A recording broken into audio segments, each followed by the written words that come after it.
வணக்கம். இன்னைக்கு நாம கொஞ்சம் ஆழமா பார்க்க போறது வள்ளலார், அதாவது சிதம்பரம் ராமலிங்கம் எழுதின சுத்த சன்மார்க்க சங்க சத்திய விண்ணப்பம். இது வடலூர்ல அருட்பெருஞ்சோதி ஆண்டவர்கிட்ட அவர் வச்ச ஒரு ரொம்ப உருக்கமான கோரிக்கைன்னு சொல்லலாம், இல்ல ஒரு சத்திய பிரமாணம்னே சொல்லலாம். ஆமாங்க, இது ஒரு விண்ணப்பம் மாதிரி இருந்தாலும் அதுல ஒரு உறுதி இருக்கு. கரெக்ட். இதோட மைய கருத்து நம்மள கொஞ்சம் யோசிக்க வைக்கும். சும்மா ஆன்மீக விடுதலை மட்டும் இல்ல, மரணம், பிணி, மூப்பு இது எல்லாத்தையும் தாண்டி இந்த நம்ம உடம்பையே இறையாருளால ஒரு அழியாத உடம்ப மாத்தணும்னு ஒரு பெரிய தேடல் இது. ஆமா, அந்த பேரின்ப பெருவாழ்வு அதுவும் இந்த உடலோடையே வேணுங்கிறதா அவரோட அதிதீவிர விருப்பம். சரி, இந்த விண்ணப்பத்துல அவர் சொல்ற முக்கியமான விஷயங்கள் என்ன, அதோட ஆழமான அர்த்தம் என்னன்னு கொஞ்சம் அலசுவோம் வாங்க.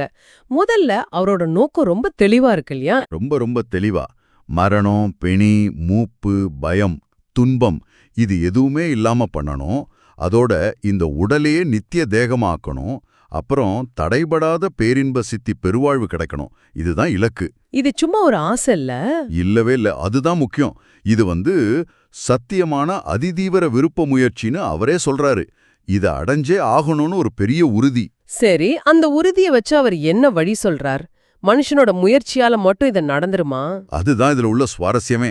அவர் என்ன சொல்றாருன்னா, இந்த நிலை வேற எந்த வழியிலையும் அடைய முடியாதான்.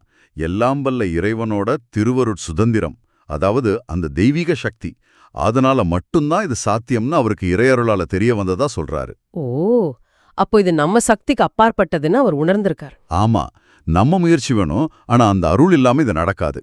அப்போ அந்த திருவருட் சுதந்திரம் அது எப்படி கிடைக்கும்? இது கேட்கவே ரொம்ப சுவாரஸ்யமா இருக்கே. அவர் சொல்றது பாத்தீங்கன்னா முழுமையான அர்ப்பணிப்பு.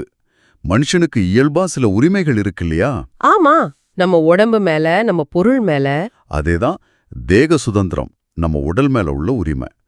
போக சுதந்திரம், உலகப் பொருட்களை அனுபவிக்கிற உரிமை. ஜீவ சுதந்திரம், நம்ம உயிர் மேல உள்ள உரிமை. இந்த 3 சுதந்திரத்தையும் முழுசா இறைவன்கிட்டே கொடுத்துடணும்னு என்கிறார். எல்லாத்தையுமா? ஆமா, எனது சுதந்திரமாக கொண்டிருந்த தேவரீர் திருவருட்கே சர்வ சுதந்திரமாக கொடுத்து விட்டேன்னு அவரே சொல்றாரு. இதுதான் அந்த சரணாகதி. ஓஹோ, அப்போ இந்த நான் என்னுடையதுங்கிற எண்ணத்தை முழுசா விடுறது இது பெரிய விஷயமாச்சே. நிச்சயமா. அப்படி எல்லா உரிமையும் அவர்கிட்ட ஒப்படைச்ச அப்புறம் நம்ம உடம்பு, உயிர், பொருள் மேல நமக்கு எந்த உரிமையும் தோணாதான். எல்லாமே அவரோட அருளோட கண்ட்ரோல்ல இருக்குன்னு ஒரு நிலை வரும். சரி சரி, இதுதான் அந்த முழுமையான சரணாகதி தத்துவம். நம்ம அகங்காரம், அந்த நான்கிற எண்ணம் கரைஞ்சாதான் இறைவனோட அருள் தங்கு தடையின்றி வேலை செய்யும். புரியுது. அந்த சின்ன நான் போனாதான் அந்த பெரிய அருள் உள்ள வரும். கரெக்ட். ஆக தன்னை இப்படி முழுசா அர்ப்பணிச்சுட்டு வள்ளலார் கடவுள்கிட்ட என்ன கேட்கிறார்? தனக்கு மட்டும் போதுமா? முதல்ல தனக்கு அந்த திருவருட் சுதந்திரத்தை தந்து, மரணம், மற்ற துன்பங்கள் எல்லாத்தையும் நீக்கி அந்த நித்திய தேகத்தையும் பேரின்ப வாழ்வையும் தரணும்னு கேட்கிறாரு. ஆனா அதோட நிறுத்தல. அதுதான் வள்ளலாரோட தனித்தன்மை. தனக்கு கிடைச்ச இந்த வழியையும் இந்த பேரின்ப நிலையையும் உலகத்துல இருக்கிற எல்லா உயிர்களுக்கும் சொல்லணும், அவங்களையே இந்த நிலைக்கு கொண்டு வரணும்னு கடவுள்கிட்ட வேண்டிக்கிறாரு. அப்படியா? இதுதான் அவரோட ஜீவ காருண்யம் இல்லையா? எல்லையற்ற அன்பு. நிச்சயமா. தான் மட்டும் நல்லா இருந்தா போதாது, எல்லா உயிர்களும் இன்புற்று வாழ்கன்னு சொன்னவரே அவர்தானே. அதோட உச்சக்கட்டம் இது.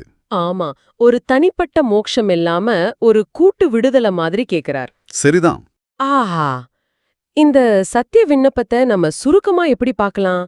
மனுஷன் சாகாம இருக்க முடியுங்கிற ஒரு தீவிர தேடல், அதுக்கு வழியா கடவுள்கிட்ட தன்னை முழுசா ஒப்படைக்கிற சரணாகதி, அப்புறம் அந்த நிலை எல்லாருக்கும் கிடைக்கணுங்கிற ஒரு பெரிய மனசு, இதெல்லாம் சேர்ந்த ஒரு ஆழமான வெளிப்பாடு இது. அப்படிதானே? மிகச்சரியா சொன்னீங்க. இது ஒரு ஆழமான விஷயம். அதோட இந்த விண்ணப்பம் நம்மள ஒரு கேள்வி கேட்க வைக்குது. அதாவது இந்த நம்ம பௌதிக உடம்பு, மண்ணுல வாழ்ற இந்த உடம்பையே கடவுளோட அருளால நித்தியமா, அதாவது அழிவில்லாம மாத்த முடியும்னு வள்ளலார் நம்புனது.